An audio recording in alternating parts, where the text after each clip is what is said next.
بندگی اصل میں میننگ ہے اطاعت کا. ہم اصل میں اللہ کی بندگی نہیں کر رہے ہوتے بلکہ اس بندے کی بندگی کرتے ہیں جس کی اطاعت کرتے ہیں. ہم چاہتے کیا ہیں؟ وہ ہر چیز جو دین کی اشاعت کے لیے ضروری ہوئی اس کا بندوبست ہمیں خود کرنا پڑے گا. جب سسٹم اسٹیبلش کرنا ہے then you will become the super power because you will be challenging many other super powers as well. انگریز اگر یہاں قتل عام بھی کرتا تو اتنا بڑا ظلم نہ ہوتا جتنا اس نے یہاں کا تعلیم کا نظام بدل کے اور جو یہاں کا فہم تھا دین کا اس کو بدل کے کیا. رسول کے علاوہ ہر بندہ قابل تنقید بھی ہے اور اس کو چیلنج بھی کیا جا سکتا ہے. ہر کسی نے اپنے اپنے جو ہے وہ کلٹس بنائے ہوئے ہیں, ڈائمنڈز بنائے ہوئے چھوٹے. ہاں وہ اس کو وہ کرنے کے لیے تیار ہے. اصلاح معاشرہ کا کام تنظیم کیسے کرے گی؟ جیسے ہی بندہ آپ کے ساتھ ایک اور ملتا ہے تو آپ کی طاقت 1+1 نہیں بنتی بلکہ 1+1 وہ 11 بن جاتی ہے, یعنی کہ وہ ملٹی پلائڈ ہو جاتی ہے. تطہیر افکار اور تعمیر افکار, ایک تو یہ ہماری وہ اصل غذا ہے جس کی بنیاد پہ ہم نے لوگوں کو ساتھ جوڑنا ہے. یہی تو وہ چیز ہے جس کی بنیاد پہ آپ لوگوں کو اپنے ساتھ جوڑیں گے. بسم اللہ الرحمن الرحیم. Welcome to the podcast. ہم سارے لوگ جب اپنی زندگی کا کوئی مقصد ڈیفائن کرنے کی کوشش کرتے ہیں تو ہمیں ایک کوئی نہ کوئی پرپز نظر آتا ہے اور اس کے مطابق ہم لوگ اپنی زندگی گزارتے ہیں. جب ہم لوگ مختلف انسان ملتے ہیں تو یہ ایک اجتماعیت بن جاتی ہے, اور اگر یہ مذہب یا قوم کی بنیاد پہ ہو تو یہ مسلمان کہلاتی ہے, جو کہ پاکستان میں سب سے زیادہ ہے. اللہ تعالیٰ کا قرآن اس اجتماعیت کو کیا گائیڈنس دیتا ہے کہ الٹیمیٹلی اس کا پرپس کیا ہے اور اس نے کیا کرنا ہے.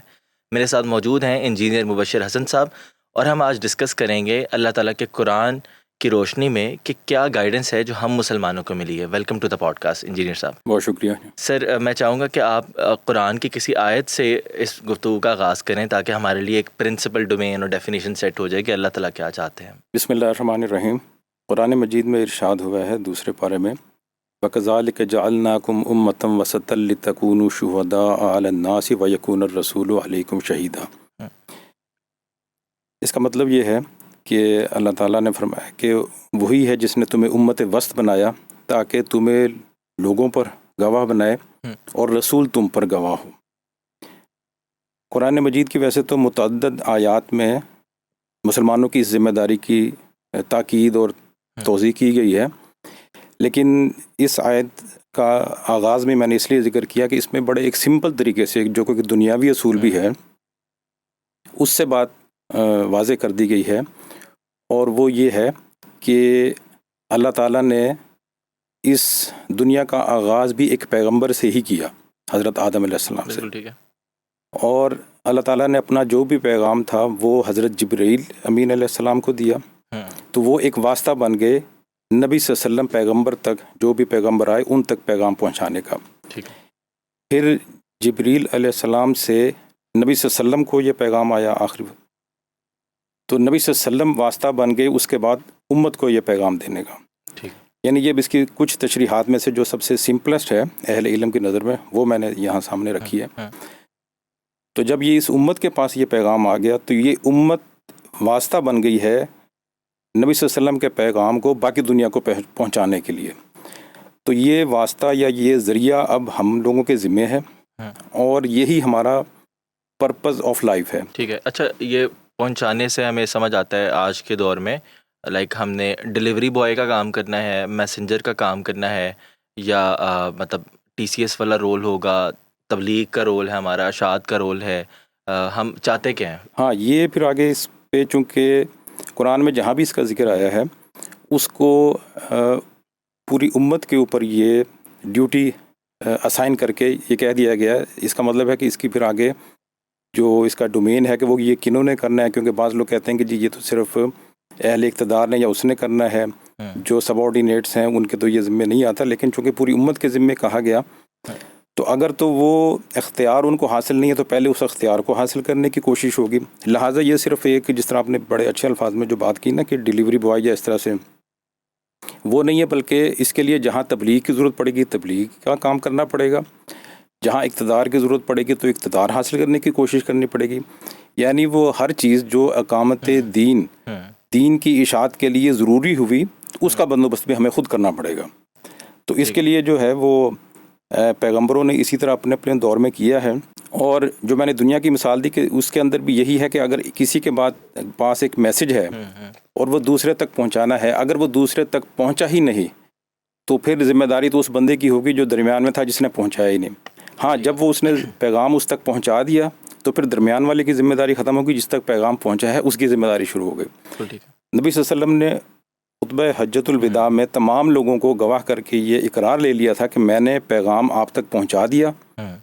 سب نے بیک زبان کہا کہ پہنچا دیا. پھر انہوں نے فرمایا کہ جو یہاں موجود نہیں ان تک آپ نے یہ پیغام پہنچانا ہے، اور یہ رہتی دنیا تک اب ہمارے ذمہ آ گیا. بلغوا انی ولو آیا. جی بالکل بالکل ٹھیک ہے. اچھا، یہ بڑی کلیئر باتیں ہیں کہ آپ بطور قوم اس لیے زندہ ہیں کہ آپ نے اس دین کو جو اللہ کے رسول آپ تک لے کے آئے، اور انہوں نے ایک سٹی اسٹیٹ کو نیشنل اسٹیٹ بنایا، اور اسٹیٹ بنانے کے بعد اب وہ جو دائرہ ہے وہ حضرت عمر اور عثمان کے دور میں سینکڑوں مربع میل تک پھیل گیا اور ایک بہت بڑی اسٹیٹ بن گئی، ایک سپر پاور. تو اب ہمارا کام بھی یہ ہے کہ ہمیں آس پاس نظر تو نہیں آتا کہ کہیں سپر پاور ہماری ایگزسٹ کرتی ہے، 1400-1500 سال پہلے تھی، لیکن ہمیں قرآن پڑھتے ہوئے یہ ریفلیکشن ضرور نظر آتی ہے کہ ہمارا اصل کام یہ ہے کہ سپر پاور بننا ہے somehow. مطلب میں آپ اس ڈیفینیشن کو آج کی ٹرمینالوجی میں کرنا چاہ رہا ہوں کہ اقامت دین کا مطلب، دین قائم کرنے کا مطلب اقتدار میں آنا، اور اقتدار میں آنے کا مطلب صرف یہ نہیں کہ آپ نے 5 سال رہنا ہے یا 10 سال رہنا ہے، رادر آپ نے اس پورے سسٹم کو یہاں پر اسٹیبلش کرنا. جب سسٹم اسٹیبلش کرنا ہے then you will become the super power, because you will be challenging many other super powers as well. بالکل ان کا سسٹم نہیں چلے گا، سسٹم جو ہے وہ یہ چلے گا. تو آپ کیسے دیکھتے ہیں کہ is it challenging to someone? کیونکہ اللہ تعالیٰ تو قرآن میں بڑا کلیئرلی یہ بھی کہہ رہے ہیں کیٹیگوریکلی کہ هو الذی ارسل رسولہ بالہدی ودین الحق لیظہرہ علی الدین کلہ ولو کرہ الکافرون. So very straightforward. تو آپ اس کو کیسے دیکھتے جی ہیں؟ بالکل، یہ اس میں جو ہے وہ بالکل آپ نے صحیح کہا کہ یہ جو اقامت دین ہے اس کے لیے اب یہ امت کے اوپر ذمہ داری ہے کہ اس نے اس پہ سوچ بچار کرنی ہے کہ یہ کس طریقے سے ہم اس کو روب عمل میں لے کے آ سکتے ہیں. کیونکہ ان 14 صدیوں کے اندر نبی صلی اللہ علیہ وسلم کے دور سے لے کے اب تک جو وقت تبدیل ہوا ہے اور اس کے جو تقاضے تبدیل ہوئے ہیں اس کا جائزہ بھی ہم نے خود لینا ہے. نبی صلی اللہ علیہ وسلم کے دور کے وقت جو کنٹمپریری اسٹیبلشمنٹس تھی دنیا کے اندر، ان کا مقابلہ انہوں نے کیا. اس کے اندر جو فرق ہوتا تھا وہ جس طرح کا فرق ہوتا تھا، وہ اگر ایک کے پاس تلوار ہے، دوسرے کے پاس ذوالفقار ہے، دوسری تلوار ہے، ایک کے پاس خنجر ہے، دوسرے کے پاس نیزہ ہے، یا اس طرح کے جو ہتھیار تھے وہ تھے. اور یہ دور چلتا رہا، اور تقریباً یوں سمجھ لیں کہ یہ 900-1000 سال تک تو اس طرح کا دور رہا کہ جس کے اندر مسلمان غالب رہے بیشتر دنیا کے اندر، ایک قوت بن کے ابھرے رہے. اور ایک وقت یہ تھا کہ سلطنت عثمانیہ اور یہ سلطنت صفوی اور مغلیہ سلطنت، 3 عظیم سلطنتیں مسلمانوں کی اس دنیا میں قائم تھی. لیکن دیکھتے ہی دیکھتے وہ سلطنتیں زمیں بوس ہو گئیں، اور گزشتہ 300 سے 500 سال کے اندر دنیا کے اندر اتنی بڑی پیمانے پر تبدیلی ہوئی کہ اس کا ادراک ہمیں کرنا ہوگا کہ وہ ایسی کیا تبدیلی تھی کہ عین سلطنت عثمانیہ کی دہلیز پہ وہ ہو رہی تھی تبدیلی. اور جو کارلووٹس کی ٹریٹی مطلب 1699 میں یہ ہوئی، اس کے بعد سے سلطنت عثمانیہ کا مسلسل وہ لوزنگ میں جاتی رہی. اور اسی طرح باقی دونوں سلطنتیں بھی آپ کو پتہ ہے کہ 1857 میں آ کے تو بالکل اس کا اینڈ ہو گیا. ادروائز تو یہ جب بنگال میں انگریز پوری طرح آ چکے تھے تو اس وقت ہی اس کا ادراک کرنا چاہیے تھا. اور اسی چیز کو جو مسلمان مصنفین نے جو اچھے طریقے سے جنہوں نے جائزہ لیا، اس کو انہوں نے لکھا ہے کہ اس کا ہمیں اس وقت یعنی شاہ ولی اللہ صاحب رحمۃ اللہ کے وقت کی بات ہے کہ یہ جس طرح میں نے ذکر کیا کہ بنگال میں پوری طرح انگریز چھا چکے تھے. اس کے بعد سیدین کی تحریک بھی چلی، تو وہ ان کا مقابلہ انہوں نے سکھوں سے کیا. تو اس میں سید مودودی رحمۃ اللہ نے یہ فرمایا بالکل بجا طور پر کہ اتنا بڑا ایک جب دنیا میں چینج واقع ہو گیا کہ ان جو ویسٹ کا جو رائز تھا اس کے آگے کوئی طاقت نہیں ٹھہر رہی تھی. تو یہ ہمارا کام بنتا تھا اس وقت اہل علم و فکر کا، مسلمان علماء کا، کہ وہ اس کو دیکھتے کہ ایسی کیا چیز ہے کہ ہزاروں میل دور سے ایک قوم آ کے اور چند ہزار ہوتے ہوئے یہاں انہوں نے سب کو اس کے اوپر رول وہ کر رہی ہے. لہٰذا یہ چیزیں انڈیکیشن ہے اس بات کی کہ کچھ ایسا سم تھنگ وینٹ رانگ گزشتہ 300-500 سال کے اندر کہ اگر ہم اس کا ادراک نہیں کریں گے تو یہ اقامت دین کا فریضہ ہم اس لیے سر انجام نہیں دے سکیں گے کہ ہمیں ایک انڈیپینڈنٹ، جس طرح آپ نے خود کہا کہ ہم نے سپر پاورز کا مقابلہ کرنا ہے. ہم اگر اپنے چھوٹے چھوٹے ایشوز میں الجھے رہیں گے لیکن ہم ڈیپینڈنٹ انہی پہ رہیں گے تو ہم اپنے طور پر اس کا مقابلہ نہیں کر سکیں گے. اچھا، ایسا ہے نا کہ ہمارے سب کانشیس میں کہیں ہے کہ ہم نا شہنشاہوں کی اولادیں ہیں. مطلب کیونکہ ظاہر ہے کہ 900 سال تک، 1000 سال تک ہماری قوم، ہمارا مذہب حکمرانی کرتا رہا ہے، ہمارے مذہب کے ماننے والے، اور اللہ کے رسول صلی اللہ علیہ وسلم نے بھی جس طرح سارا کام کیا، حضرت عمر وغیرہ سارے خوددار لوگ، اور مطلب جہاں کے جتنے بادشاہوں کے ساتھ جس طرح جس ٹون میں بات ہو رہی ہے، ہمیں اس سے یہ پتہ لگتا ہے کہ بہت ہی ایلیگنس ہے. لیکن انفارچونیٹلی جس ایرا میں ہم رہ رہے ہیں نا، وہ ایک دفعہ میں آپ کو ایک واقعہ بتاتا ہوں. ہارون الرشید کے دربار میں ایک بندہ آیا، اس نے کہا میں بڑا آرٹسٹ ہوں. کہا تمہارا کیا آرٹ ہے؟ اس نے کہا آرٹ میرا یہ ہے کہ آپ مجھے ایک کونے میں بٹھا دیں دربار کے، اور دوسرے کونے میں آپ سوئی رکھ دیں، تو میں یہاں سے بیٹھ کے سوئی پھینکوں گا تو 2 ناکے سے گزرے گی اور وہ بالکل پاس آؤٹ ہو جائے گی. انہوں نے کہا اچھا واقعی کر کے دکھاؤ. سارے دربار لگ گیا، سارے جمع ہو گئے، اس نے کر بھی دیا. انہوں نے کہا چلو زبردست، اس بندے کو آپ 100 دینار دے دو. انہوں نے 100 دینار دے دیا. انہوں نے کہا اب اس کو 100 درے لگاؤ. انہوں نے کہا بادشاہ سلامت، یہ کیا بات ہوئی؟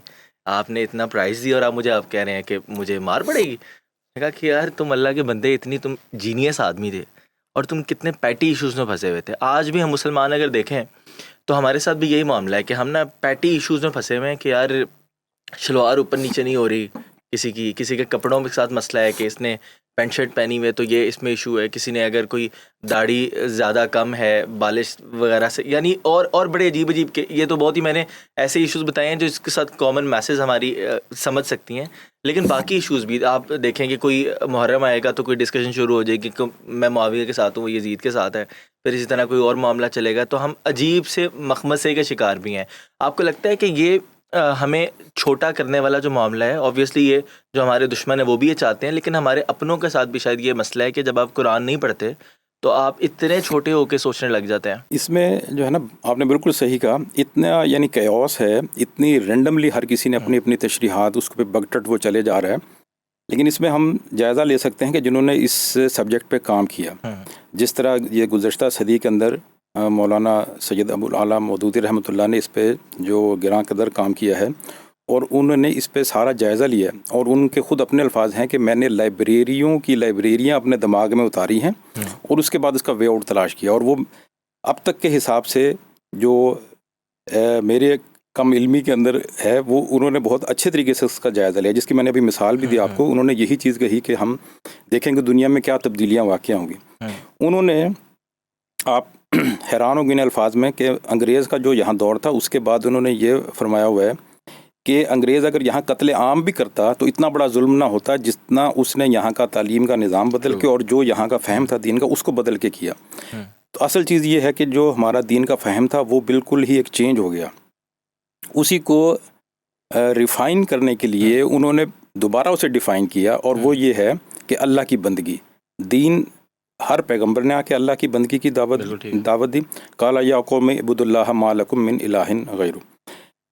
اب اللہ کی بندگی اصل میں جن معنوں میں ہے اس کی پھر انہوں نے تشریح کی ہوئی ہے، اور اسی وجہ سے انہوں نے اپنی تمام تحریک کا جو پہلا ہی ان کی جو دستور کی کلوز ہے کہ عقیدہ ہے وہ کلمہ ہی ہے. لیکن کلمے کی اصل میں اس تشریح کے ساتھ سمجھنا وہ ضروری ہے جو اس کے اندر پھر اس کی سب کلوزز میں ڈیفائن ہے. اس کے اندر یہ ہے کہ جب آپ نے اللہ کی بندگی لا الہ الا اللہ کہنا ہے تو پھر اللہ ہی کو صرف بندگی ہے اطاعت کے معنوں میں.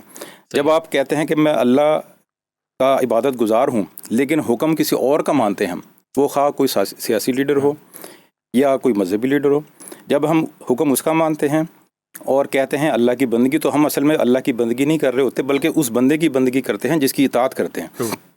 تو ایک تو انہوں نے اس کو بہت اچھے طریقے سے ڈیفائن کیا کہ بندگی اصل میں میننگ ہے اطاعت کا. دوسرا انہوں نے رسول کا جو ڈیفینیشن کی ہے کہ جی محمد صلی اللہ علیہ وآلہ وسلم اللہ کے رسول ہیں اور وہی شارع ہیں، تو اس کو بھی جب ڈیفائن کیا، اب بظاہر یہ ہے کہ یہ چیز بھی وہ ہے کہ ہمارے میں سے ہر بندہ اس کے لیے صدقے یا رسول اللہ اور بہت ساری چیزیں کہتے ہیں، اور سبز گنبد پہ ہم اپنی جان نثار کرنے کے لیے تیار ہیں. لیکن اس کی تشریح میں انہوں نے لکھا کہ یہ رسول کو اس معنوں میں آپ نے ماننا ہے کہ آپ اس رسول کے علاوہ کسی دوسرے کو یہ اختیار نہیں دیں گے کہ وہ ان چیلنجبل ہو اور ناقابل تنقید ہو. رسول کے علاوہ ہر بندہ قابل تنقید بھی ہے اور اس کو چیلنج بھی کیا جا سکتا ہے. اب یہ وہ چیز ہے جو آج ہمارے لیے ہضم کرنا بہت مشکل ہے. ہر کسی نے اپنے اپنے جو ہے وہ کلٹس بنائے ہوئے ہیں، ڈائمنڈز بنائے ہوئے چھوٹے، ہاں، وہ اس کو وہ کرنے کے لیے تیار نہیں. تو یہ جو انہوں نے وے آؤٹ میں یہ کر رہا تھا کہ اس کو جو اقامت دین کے لیے انہوں نے پہلی اس کی تشریح کی کہ جو اللہ کی بندگی ہے اصل میں وہ دعوت ہے، اس کو ریفائن کیا جائے دوبارہ. اس کے بعد اس کی تشریح کے اندر دو کلوزز اور ہیں، وہ اصل میں اسی کی تشریح ہیں کہ جب ہم اس تشریح کے ساتھ اس کو سمجھ لیں گے تو اس کی دو ہی پھر اس کے آگے سبسیکوینٹ ویز ہوں گے. یا تو ہم یہ سمجھنے کے بعد بھی اگر کچھ اور کر رہے ہوں گے تو پھر اس کا مطلب ہے ہم منافقت یا دو رنگی کا شکار ہوں گے، لہٰذا اس کو اپنی زندگی سے ختم کرنا ہوگا. اور اللہ کی بندگی کرنے کے لیے جو اس کی ریکوائرمنٹس ہیں وہ آٹومیٹکلی اس بات کی متقاضی ہوں گی کہ جو اسٹیٹ آف دا پار ہے وہ اس کے لیے ممد و معاون ہو. تو وہاں جب تک آپ کے صالح اور نیک لوگ نہیں ہوں گے تو آپ اس کو نہیں کر سکیں گے. اسلامی سزائیں ہیں، سود کا نظام، یہ وہ تمام چیزیں. صحیح ہے. لہٰذا یہ چیز وہ ہے کہ یہ دین کا فہم بالکل واضح کرنے کے لیے کہ اصل میں دین کیا ہے، اس کے لیے پھر اس کو امپلیمنٹ کرنے کے لیے انہوں نے ایک بالکل روڈ میپ واضح کیا. وہ روڈ میپ جگہ جگہ وہی میں آپ سے سننا چاہ رہا ہوں. اس لیے میں اسی کی طرف آتا ہوں، مجھے ذرا فریز کرنے دیں تاکہ آپ اس طرف انشاءاللہ آ جائیں. دیکھیں، پہلی چیز جو کلیئر ہوگی وہ یہ ہے کہ اسلام نے ہمارا ویژن بڑا براڈر کر دیا ہے کہ آپ نے کیا کرنا ہے الٹیمیٹلی. اور جب وہ کلیئر ہو گیا، اب پاتھ وے، ہم پاکستان میں رہتے ہیں تو دس از اے ڈیموکریٹک کنٹری، تھوڑی ڈیموکریسی ہے ہمارے یہاں، ایٹ لیسٹ کچھ عرصے بعد الیکشنز ہوتے ہیں. سو یہاں اب جو رائے عامہ کا کام ہے میڈیا کے ذریعے یا مین ٹو مین کنیکشن وغیرہ کے ذریعے، تو لوگوں کو کیسے اس بات پہ راضی کرنا ہے کہ وہ قرآن جو ان کے الماریوں میں پڑا ہوا ہے یا شیلفز میں یا موبائل میں ایپس کی صورت میں موجود ہے، تو اس میں لکھا کیا ہوا ہے. اور اللہ تعالیٰ یہ ڈیمانڈ کر رہے ہیں کیونکہ پیپل آر ویری مچ یا تو ان دا ہسل آف الحاکم التکاثر حتی زرتم المقابر، یا پھر بیکاز آف دا انفلیشن جو کہ یہ کیپٹلزم یہاں پہ کرتا ہے، یا پھر جو گورنمنٹس ٹیکسیشن کے ذریعے کر دیتی ہیں کیونکہ کسی کو وقت ہی نہیں ملتا. اور اسی طرح سے وہ جو ٹرینڈز کی ایک ہیمرنگ ہے، بمبارڈمنٹ ہے ویسٹرن ٹرینڈز کی، جس کی وجہ سے ہمارا جو نیا بچہ بھی ہے وہ ٹک ٹاکر یا انسٹاگرامرز وغیرہ وغیرہ بننے کو پوری زندگی سمجھتا ہے، نیٹ فلکس کے اوپر پوری زندگی گزارنا چاہتا ہے. سو کیسے اتنی بڑی تعداد میں لوگوں کو 26 کروڑ لوگ ہیں، ان کو کیسے کنونس کیا جائے گا؟ کیا میکنزم ہوگا؟ کیسے ان تک یہ بات پہنچنی چاہیے تاکہ یہ لوگ تیار ہوں اور ووٹ کر سکیں؟ پھر ارے ماضی کو جس طرح گاڑی کا ایک وہ بیک ویو مرر ہوتا ہے تو اس سے دیکھ کے آگے کا بندہ رستہ مکر، تو ایسا ماضی میں ہوتا بھی نہیں رہا. ہوتا یہی ہے کہ جو بہت سارے لوگ فالوورز ہوتے ہیں اور کچھ لوگ جو ہیں وہ ایلیٹ کلاس اور ان چیزوں کو وہ فالو کرتے ہیں. لہٰذا ان لوگوں کی یہ ذمہ داری بھی ہوتی ہے، اور ان لوگوں جو ابتدائی طور پر اس نظریے کو لے کے اٹھتے ہیں ان کے لیے زیادہ ضروری یہ ہے کہ وہ ان لوگوں کو ایڈریس کریں کہ جن کے ماننے سے بہت سارے لوگ اپنے آپ ہی اس کو ماننے والے بن جائیں. ٹھیک ہے، صحیح ہے. یعنی جن کی جو فکر ہے، جن کے عمل میں جب یہ چیزیں آئیں گی تو وہ اس کو ماننے والے بن جائیں. حضرت حمزہ اور حضرت عمر فاروق جیسے لوگ آپ کی ٹیم میں ہونے چاہیے. تو اس کے لیے جو یہ جس طرح بھی میں نے بات کی، اس میں جو روڈ میپ کی بھی ہم بات کر رہے تھے جس کے سلسلے میں آپ نے مولانا مودودی رحمۃ اللہ نے اس کو جو 4 اس کے نکات ہیں بڑے واضح طور پہ. اس کا پہلا نقطہ ہے کہ تطہیر افکار اور تعمیر افکار. ٹھیک ہے. دوسرا اس کا نقطہ ہے، یعنی اس کی اب تشریح ہے، میں تھوڑا سا اس پہ بھی آتا ہوں دوبارہ، پہلے یہ 4 کا میں ذکر کر دوں. دوسرا نقطہ ہے کہ تطہیر افکار اور تعمیر افکار کی جو بات ہے اس کو جو سمجھ جائیں گے لوگ، ان یا سمجھانے کے لیے اس افراد کی تلاش، ان کی تنظیم اور ان کی تربیت، یہ اس کا دوسرا پوائنٹ ہے. تیسرا پوائنٹ یہ ہے کہ اصلاح معاشرہ، ساتھ ساتھ معاشرے کی اصلاح بھی کرتے رہیں. اور چوتھا پوائنٹ یہ ہے کہ اصلاح حکومت. اگین وہی پوائنٹ آ گیا کہ جب تک آپ طاقت کے سرچشموں پہ اس طرح سے پازیٹیو کام کرنے والے نہیں ہوں گے تو وہ صرف سرمنز کے ذریعے سے یہ مقصد حاصل نہیں ہو سکے گا. اچھا، اب اس میں جو پہلی چیز ہے میں تھوڑا سا اس کو بتا دوں کہ تطہیر افکار اور تعمیر افکار. تطہیر افکار تو جو میں نے جس طرح پہلے ذکر کر دیا کہ اللہ کو معبود ماننا اور رسول کو شارع ماننا. باقی جتنی بھی آلائشیں ساتھ ساتھ ہمارے ہاں اس میں پیدا ہو چکی ہوئی ہیں اس سے ممیز کر لینا اپنے دین کو کہ یار یہ ہے اصل دین اور یہ ہے قدامت پسندی کی روایات. ٹھیک ہے. اور اس کو یہی 2.5 لائنوں میں ڈیفائن بھی کیا ہوا ہے مولانا نے اپنی کتاب میں، تطہیر افکار اور تعمیر افکار. تطہیر افکار تو جو لفظ سے ہی ظاہر ہے کہ آپ نے تطہیر کر لینی ہے اس کی کہ جو ان 1400 سالوں میں قدامت پسندی کا ایک جنگل ساتھ ساتھ اسلام کے اگایا، اس کو آپ نے الگ کر دینا ہے اور اصل اسلام کو لے لینا ہے جو اللہ اور رسول کے کہنے کے مطابق ہے. ہاں، بلکہ ہے بھی ایسا نا، جیسے ہم پاکستان میں رہتے ہیں تو ہماری بہت ساری چیزیں ہندو کلچر سے آئی ہوئی. بالکل بالکل. اور وہ اب اس کو کہا جاتا ہے کہ sort of Islamic, rather those are not Islamic, بلکہ وہ ہندوانہ کلچر سے ہیں، تو ہم اس کو تطہیر افکار کر لیں گے، اس کو پیور اسلامائز کر لیں گے اسلام کی جو ٹیچنگ ہے ان کے مطابق. اب یہ جو چیز ہے یہ ایک بہت ہی اچھا ہمارے سامنے ایک ڈور اوپن کرتی ہے کہ جس کے اندر ہم بہت ساری چیزوں کو دیکھ سکتے ہیں. ٹھیک ہے. ہم ریولیوشن اور ریزن کی کے اندر دونوں طرف جا سکتے ہیں. بالکل ٹھیک ہے. اچھا اس کے اندر دوسرا جو لفظ ہے وہ ہے تعمیر افکار. تعمیر افکار کے اندر مولانا نے وہی چیز کہی ہے کہ جو میں نے تھوڑی دیر پہلے ذکر کیا کہ جو مغرب کا رائز ہوا ہے کہ جس نے دنیا کے اندر یعنی وہ ممالک مغرب کے جن کو اپنی سرزمین کے علاوہ دوسری جگہوں پہ کوئی جانتا تک نہیں تھا, نہ انہوں نے کبھی قبضہ کیا تھا, لیکن دنیا کی 85% جگہ پہ وہ جا کے قابض ہو گئے. کہیں فرانسیسی پہنچے ہوئے, کہیں پرتگیز پہنچے ہوئے, کہیں انگریز پہنچا ہوا ہے. تو انہوں نے کچھ ایسا حاصل کیا ایکچولی, کچھ ان کے پاس ایسی چیزیں آ گئیں, کچھ علوم ایسے آ گئے کہ جس کی وجہ سے انہوں نے اتنا رائز کیا کہ تاریخ میں اتنا فینومینل گروتھ کبھی کسی کے پاس نہیں آیا. ٹھیک ہے. دولت کا اور طاقت کا اتنا فینومینل گروتھ کبھی کسی کے پاس نہیں آیا جو انہوں نے حاصل کر لیا. تو اس کا مولانا نے یہی ذکر کیا کہ اس کا ہمیں ادراک کرنا پڑے گا اور اس کا جائزہ لینا پڑے گا. اور وہ جائزہ دوسرے ملکوں نے لیا, جس طرح جاپان ہے. جاپان کے اندر 700 سال سے شوگن کا ایک نظام چل رہا تھا, لیکن جب ان کے پاس یہ انویژن مغرب کا ہوا تو انہوں نے اس کا مقابلہ کرنے کے لیے دوبارہ میجی ریسٹوریشن یعنی کہ اس کا وہ شہنشاہیت کا وہ دوبارہ لے کے آئے. اپنا ایک بڑا وفد انہوں نے یورپ میں بھیجا اور وہ 1.5-2 سال تک وہاں, اور وہ وفد کے اندر سارے شعبہ زندگی کے لوگ تھے. انہوں نے یہ دیکھا کہ سارے سسٹمز کا جائزہ لیا سارے ممالک میں جا کے, اور پھر واپس آ کے اپنے ملک میں اس کی وہ بہت جلدیں بنائی پوری کتابوں کی کہ یہ نظام ہے. جو سب سے بہترین نظام تھا, مثلا اگر کوئی پولیس کا نظام جس ملک کا بہترین تھا وہ وہاں اڈاپٹ کیا, ڈاک کا نظام جو بہترین تھا وہ وہاں اڈاپٹ کیا, ریلوے کا نظام جو بہترین, اور آپ دیکھتے ہیں کہ 100 سال کے اندر وہ دوبارہ اس جگہ پہ پہنچ گئے. اسی طرح رشیا نے, یہ تمام مطلب ہے کہ چائنا نے, یہ وہ ممالک ہیں جنہوں نے اس کا ادراک کیا. اب اصل میں جو ہمیں اس کا ادراک کرنا ہوگا, ہم نارملی یہ سمجھتے ہیں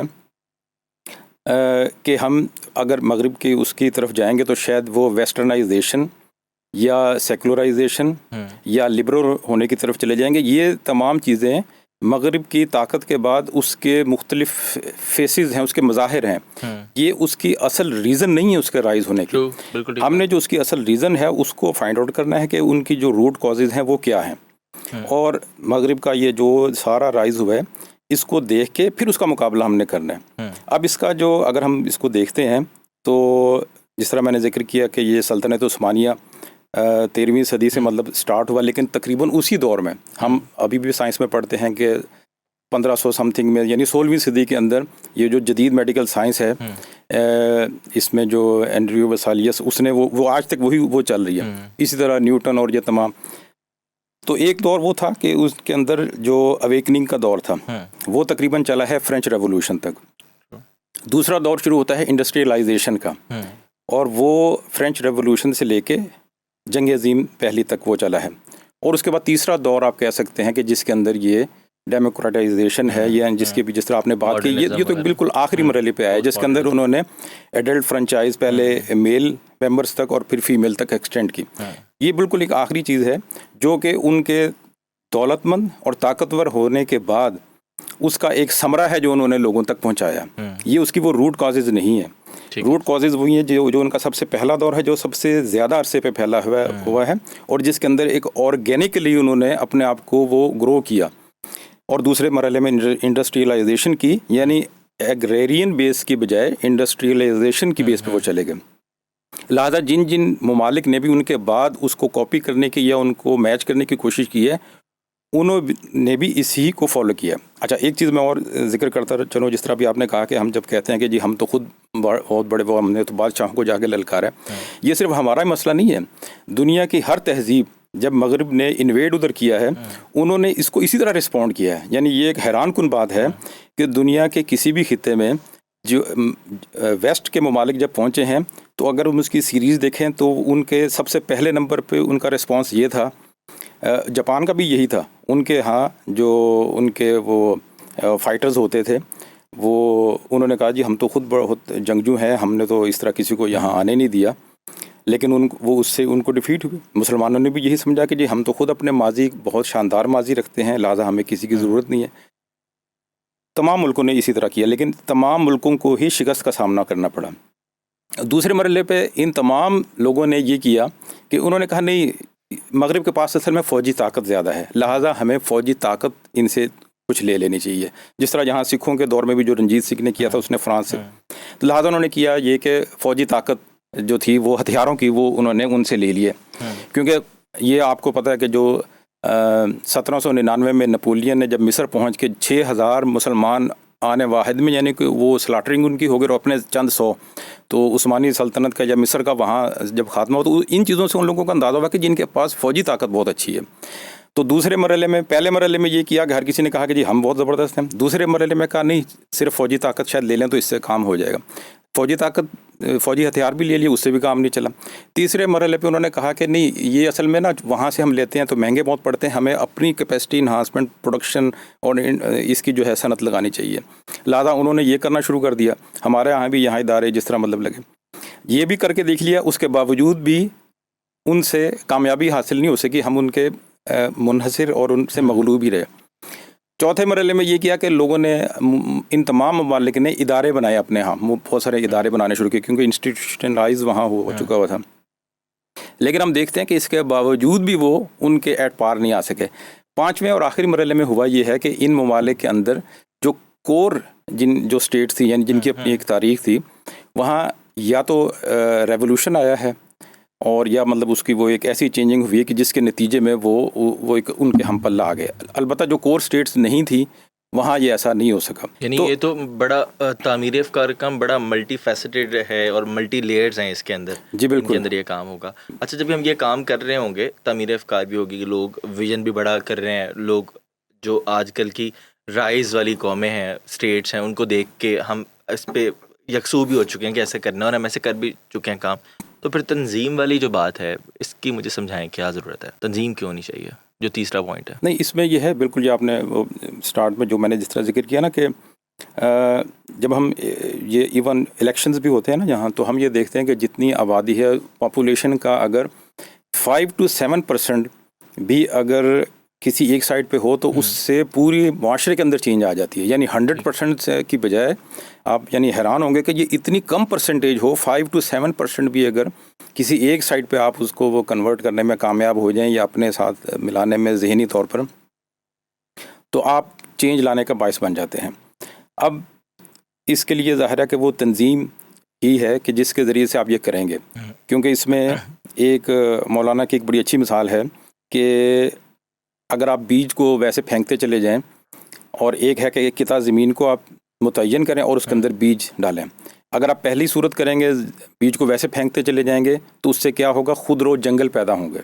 اور اگر دوسری صورت کریں گے کہ قطعہ زمین کو آپ نے وہ کیا, ڈیفائن کیا, اس کے اندر بیج لگایا, اس کی حفاظت کی, پانی لگایا, تو اس سے لہلہاتی کھیتیاں تیار ہوں گی. لہٰذا تنظیم سازی, یا جس کو ہم اردو میں کہتے ہیں نا کہ 1 اکیلا 2 11, جیسے ہی بندہ آپ کے ساتھ ایک اور ملتا ہے تو آپ کی طاقت 1 جمع 1 2 نہیں بنتی, بلکہ 1 جمع 1 وہ 11 بن جاتی ہے. یعنی کہ وہ ملٹی پلائڈ ہو جاتی ہے, ایکسپونینشیل اس کے اندر گروتھ ہوتی ہے, ارتھمیٹک گروتھ نہیں ہوتی. تو یہ تنظیم سازی ہی کے ذریعے سے ممکن ہے. یا اس کی مثال ایک اور جگہ مولانا نے ہی اگین وہ کہی ہوئی ہے کہ جس طرح ماضی میں پہلوان یا ایک بندہ نکل کے پہلے وہ مقابلہ ہوتا تھا, لیکن پھر یہ نیشن اسٹیٹ کا کانسیپٹ آیا, اس کے اندر فوجیں بنی, آرمیز بنی. تو انہوں نے کہا کہ ایک پہلوان جتنا بھی طاقتور ہوتا تھا, ایک چھوٹی سی فوج کے ریجمنٹ کے مقابلے میں کچھ بھی نہیں ہے. تو یہ سب تنظیم اور انسٹیٹیوشنز ہی کا کمال ہے کہ جس کے آگے پھر یہ نہیں ٹھہر سکتے. اور یہی وجہ ہے کہ آج کے دور میں تمام چیزیں پہلے کی نسبت بالکل وہ معیارات بدل کے ہوئے ہیں, اور اسی حساب سے ہمیں دیکھنا پڑے گا. ٹھیک ہے, اب یہ اصلاح معاشرہ کا کام تنظیم کیسے کرے گی؟ اس میں یہ ہے کہ ایک تو جس طرح میں نے اسٹارٹ میں ذکر کیا کہ جو پہلا پوائنٹ ہے نا, جو تطہیر افکار اور تعمیر افکار, ایک تو یہ ہماری وہ اصل غذا ہے کہ جس کی بنیاد پہ ہم نے لوگوں کو ساتھ جوڑنا ہے. یعنی یہ کنٹینیوس ہے, یہ بالکل تنظیم بنا لیں, سب کچھ کر لیں, لیکن یہ جاری رکھیں. یعنی یہی تو وہ چیز ہے جس کی بنیاد پہ آپ لوگوں کو اپنے ساتھ جوڑیں گے. اگرچہ اس کے علاوہ بھی بہت ساری چیزیں ہیں, جس طرح معاشرے کے اندر اگر کوئی غریب ہے اس کی مدد کی جائے, کوئی جو بھی اس کے مسائل ہیں روزمرہ کے, ان کے حوالے سے آپ اس کو ممد و معاون کریں, لیکن وہ اس حد تک ہے کہ ان کو آپ ساتھ لے کے چل رہے ہیں. لیکن جو الٹیمیٹ چینج ہم نے لے کے آنا ہے, اس کے لیے یہی ضروری ہے کہ ہم ان لوگوں کو اپنی سوچ کے ساتھ ملائیں, تاکہ وہ ایک وہ پوٹینشیل چینج کا وہ باعث بن سکے. ہاں, وہ جو ایک ڈائلاگ ہے نا بڑا مشہور, وہ کہتا ہے آتا ماجی سٹک لی. تو کئی لوگ ہوتے ہیں ان کے دماغ بیچاروں کے نا اٹکے ہوتے ہیں, یا ہمارا ویژن بلرڈ ہوتا ہے. فار ایگزامپل مجھے اینک لگی ہوئی ہے نا, تو میں اگر اینک اتاروں اس وقت تو آپ شاید مجھے بلر نظر آنے لگ جائیں. اسی طرح ہمارے دماغ بھی کئی جگہ دھندلے ہوتے ہیں. تو یہ آپ نے صحیح کہا کہ یہ جو تطہیر افکار اور تعمیر افکار والا معاملہ ہے یہ آن گوئنگ پروسیس ہے. اس میں آپ تنظیم کے لیڈر ہیں یا کارکن یا آپ تنظیم میں نہیں ہیں, ہر ایک کے لیے ضروری ہے, کیونکہ چیزیں بھی آبویسلی ایوالو ہو رہی ہیں. آپ انجینئر ہیں تو آپ بخوبی جانتے ہیں کہ کتنی زیادہ تیزی کے ساتھ آپ لوگ ایڈوانسمنٹ لے آتے ہیں, اور خاص طور پہ اے آئی ایرا میں جب ہم ایک چیز پہ کام شروع کرتے ہیں ہمیں لگتا ہے کہ آگے دنیا اتنی زیادہ آگے نکل گئی ہے کہ شاید وہ چند سیکنڈ یا منٹس کے اندر یا آورس کے اندر چیزیں چینج ہو رہی ہیں, ایڈوانسمنٹس آ رہی ہے. بالکل ٹھیک ہے. سو اگر ہم اب آخری پوائنٹ کی طرف آئیں جو حکومت کی اصلاح والا پوائنٹ ہے یا انقلاب والا اقتدار والا پوائنٹ ہے, وہ اس کو پلیز ذرا آپ ایکسپلین کریں. دیکھیں, ایک تو جو ہم نے بالکل شروع میں آیت تلاوت کی, نبی صلی اللہ علیہ وسلم نے بھی جو کام کیا وہ مدینہ کی اسٹیٹ قائم کی. اور اگر جس طرح آج کل ہمارے ہاں عرف عام میں جو دینی یعنی سیاسی طور پر جو صرف کام کرنے والی پارٹیاں ہیں ان کی تو بات ہی نہیں ہم کر رہے, لیکن جو دینی طور پر بھی کام کرنے والے لوگ ہیں وہ بھی یہ سمجھتے ہیں کہ شاید یہ دین کا پارٹ نہیں ہے, یہ ایک سیاست ہے اور یہ وہ. اب بات یہ ہے کہ نبی صلی اللہ علیہ وسلم کا اسوہ ہی ہمارے لیے مشعل راہ ہے. نبی صلی اللہ علیہ وسلم نے مدینہ کی اسٹیٹ قائم کی.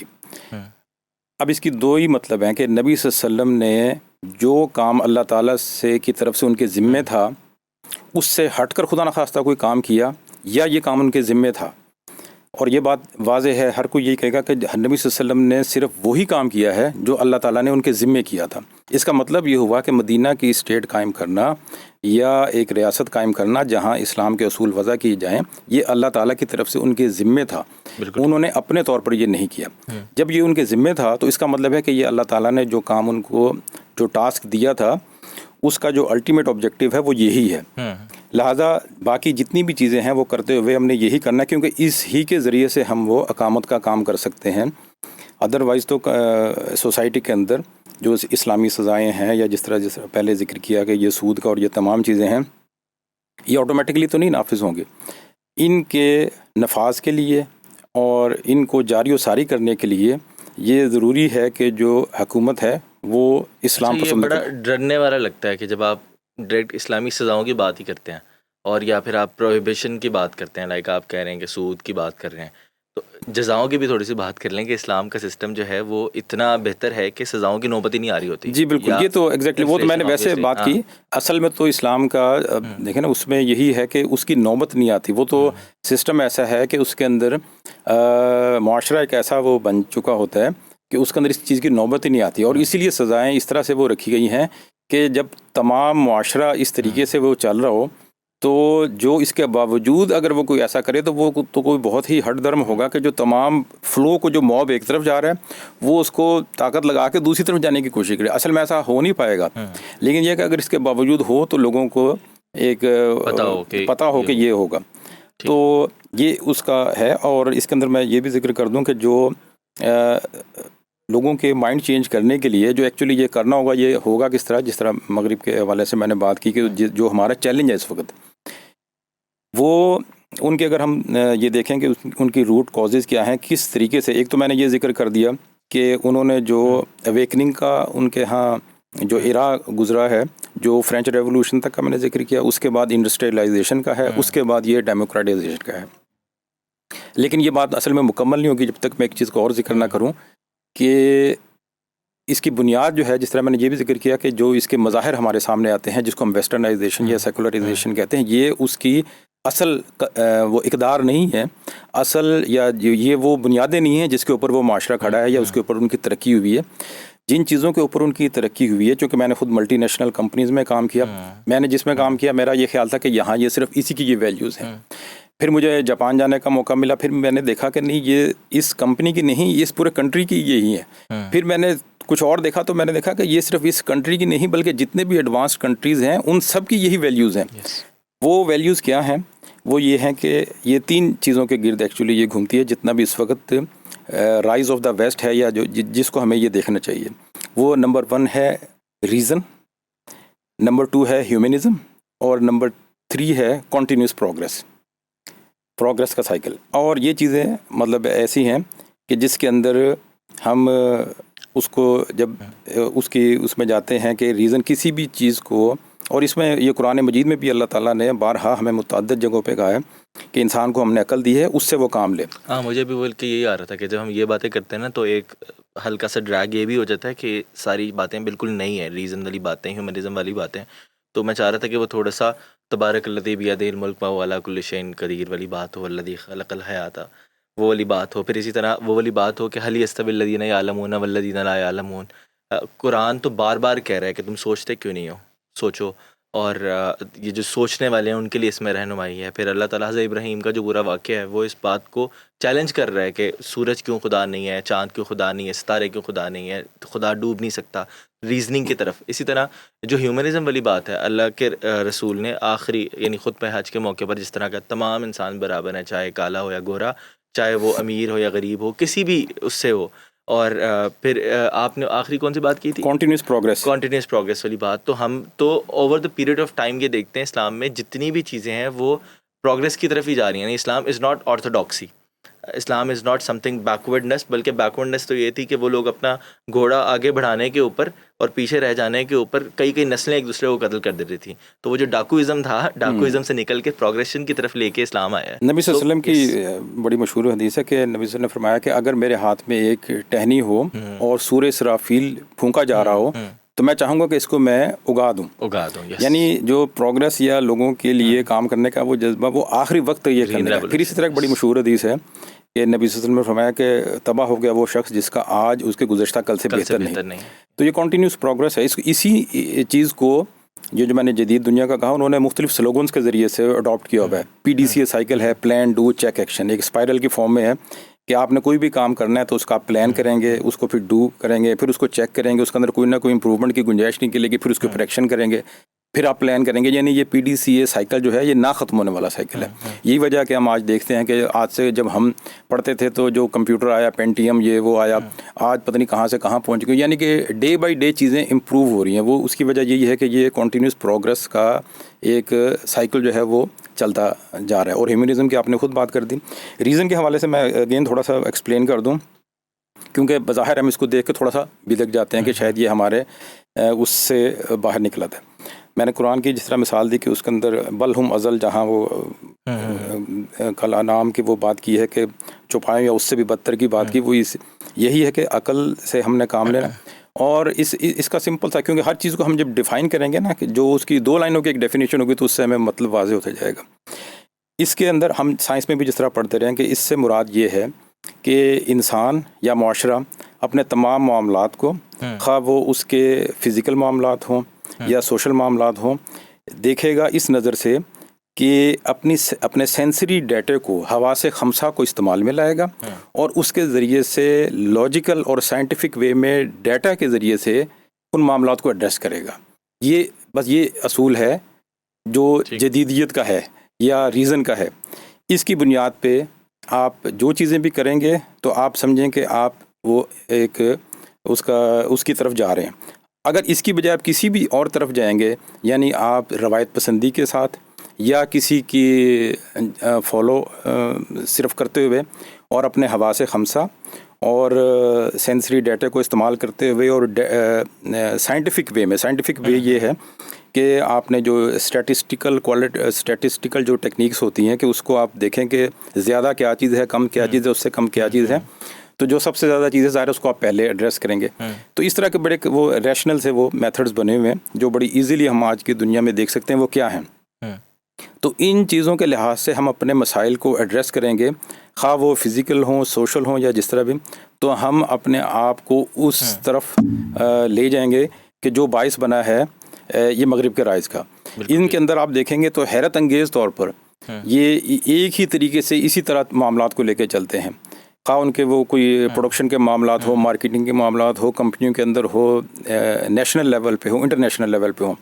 اس طریقے سے ہم چلیں گے. تو اب اگر ہم دوبارہ اس بات کو جوڑیں کہ دین جو ہے وہ ہم نے اللہ اور رسول ان کو اس امبریلا کے اندر، تو یہ تو ایک طے شدہ بات ہوگی. باقی تطہیر افکار اور تعمیر افکار کے اندر یہ بات بھی آ گئی کہ ہم نے اس کو بھی لے کے چلنا ہے، جو سب سے سپریم ہے وہ اسی کو ہم نے رکھنا ہے. لیکن اس کے اندر ہم نے یہ دیکھنا ہے کہ دنیا میں کیا ہو رہا ہے تاکہ ہم انڈیپینڈنٹلی اس ترقی کے مدارج کو طے کر سکیں جو انہوں نے تو اگرچہ سینکڑوں سالوں میں کیے ہیں، کئی صدیاں انہیں لگی ہیں کیونکہ وہ آرگینک طریقے سے ہوئے، لیکن جنہوں نے اس کو کاپی کیا ہے انہوں نے ڈیکیڈز کے اندر کیا ہے. وہ ان کے سامنے آ گئی کہ انہوں نے یہ کچھ کیا ہے. یہ ان چیزوں کے ذریعے سے اویکننگ کی ہے اپنے معاشروں کے اندر پھر انڈسٹریلائزیشن. آپ کو پتہ ہے کہ یہ جو رشیا ہے انہوں نے اس کو کاپی کرنے کے لیے انہوں نے انڈسٹریلائزیشن جو 5 سالہ منصوبہ ہے یہ پہلی دفعہ وہیں سے آیا تھا. انہوں نے 5 سالہ منصوبے اپنے ایسے تھے کہ جس کے ذریعے سے ان 10 سالوں کے اندر، اس سے پہلے ان کے وہاں کے صدر نے یہ کہا کہ اگر ہم نے ان 10 سالوں میں یہ کچھ نہیں کیا تو ہم تباہ ہو جائیں گے، اور انہوں نے ان 10 سالوں کے اندر پھر وہ کچھ کیا. اسی طرح جاپان اور دوسرے ممالک کی ہم مثال دیکھتے ہیں. تو یہ وہ چیزیں ہیں کہ جس کو ہم اس نظر سے دیکھیں کہ اس کے ذریعے سے ہم اپنے آپ کو اتنا طاقتور کر لیں اپنے کنٹری کو کہ ہم اقامت دین کا کام کر سکیں. بالکل ٹھیک ہے. اگر ہم جسٹ اس کے ایک سائڈ صرف دیکھتے رہیں گے، کیونکہ وہ جس طرح مشہور آپ کو پتہ ہے کہ بات ہے کہ ہم ہیں اور ہمارے اگر دشمن ہے، اگر ہمیں نہ اپنا پتہ ہے نہ دشمن کا پتہ ہے تو پھر تو شکست یقینی ہے. اگر ہمیں صرف اپنا پتہ ہے اور دشمن کا نہیں پتہ تب بھی بہت مشکل ہے. ہاں، اگر ہمیں اپنا بھی پتہ ہے اور دشمن کا بھی پتہ ہے کہ ہمارے مقابلے پہ جو ہے وہ کتنے پانی میں ہے تو پھر آپ ایک اچھا پلان کر سکتے ہیں. بالکل صحیح ہے. اور ویسے بھی یہ کوائٹ نیچرل ہے کہ اللہ تعالیٰ کسی کے ساتھ زیادتی نہیں کرتا اس کے بنائے ہوئے اصولوں میں. آپ مسلمان ہوں یا آپ بنی اسرائیل سے تعلق رکھتے ہوں، تو اگر آپ یہ سوچ کے بیٹھے ہوئے کہ ہمارے لیے اترتا رہے گا من و سلوہ اور ہم کچھ بھی نہیں کریں گے تو لائف ایسی چلے گی. لائف ایسی نہیں چلے گی. اللہ تعالیٰ نے اسی چیز کا وعدہ کیا ہوا ہے اور اللہ تعالیٰ انہی کے ساتھ ہے. انبیاء کے اوپر بھی اسی لیے آزمائشیں آئیں، ان کو مختلف مصائب کا سامنا کرنا پڑا. خود اللہ کے رسول صلی اللہ علیہ وسلم کو بالکل نیچرل پاتھ وے سے ہی وہ اوپر کی طرف آتے ہیں. بہت شکریہ انجینئر صاحب، بہت اچھی ہم نے گفتگو کر لی الحمدللہ کہ اللہ تعالیٰ کا قرآن بہت واضح ڈائریکشن دیتا ہے ویژن وغیرہ کے حوالے سے. اور آڈینس معاملہ یہ ہے کہ اسلام جس وقت میں آیا تھا اس وقت لوگ بہت ہی نان سینس کام کر رہے تھے. غلامی میں لوگ تھے، اسی طرح سے لوگ پانی پینے پلانے پہ کئی نسلوں میں جھگڑتے تھے. آج کا جب ہم معاشرہ دیکھتے ہیں تو آج بھی ایسا ہی معاملہ ہے. غیرت کے نام پر قتل، ریپس، عجیب چیزیں پوری دنیا کے اندر. ہیٹریڈ. ہم نیتن یاہو یا ٹرمپ وغیرہ کو دیکھتے ہیں تو ایسے وحشی درندے ہمارے آس پاس نظر آتے ہیں اور ہم آرتھوڈاکسیز کا بھی شکار ہوتے ہیں. کبھی کبھی ہمیں لگتا ہے کہ ہم کنویں کے مینڈک ہیں. اس سب کا حل ہمارے پاس ہمارے کمروں میں موجود الماریوں میں اللہ تعالیٰ کی کتاب قرآن مجید میں موجود ہے، جو کہ ہم 5 وقت نماز میں بھی پڑھتے ہیں اور ویسے بھی ہمیں زیادہ پڑھنے کا حکم بھی ہے اور اس پہ نیکی الگ ہے. اسی طرح ہمارے موبائل کے اندر بھی یہ چیزیں ایکسیسیبل ہیں، موجود ہیں. اللہ تعالیٰ کے رسول صلی اللہ علیہ وسلم کی پوری زندگی سیرت کا پورا مطالعہ موجود ہے کہ آپ کو براڈر ویژن کرنا ہے، تطہیر افکار کرنی ہے، تعمیر افکار کرنی ہے، اصلاح معاشرہ کرنا ہے، تنظیم اپنی بہتر کرنی ہے اور اس کے بعد اسلامی انقلاب کی طرف، اقامت دین کے کام کی طرف آگے بڑھنا ہے. یہ پورا پاتھ پہ ہم آج کی پوڈ کاسٹ میں ڈسکس کر چکے ہیں. آپ سے ملاقات ہوگی انشاءاللہ جلد اگلی پوڈ کاسٹ میں. کوئی آپ کا سوال ہو آپ کامنٹ سیکشن میں پوچھ سکتے ہیں، ہم کوشش کریں گے اس کو ایڈریس کریں. اللہ حافظ.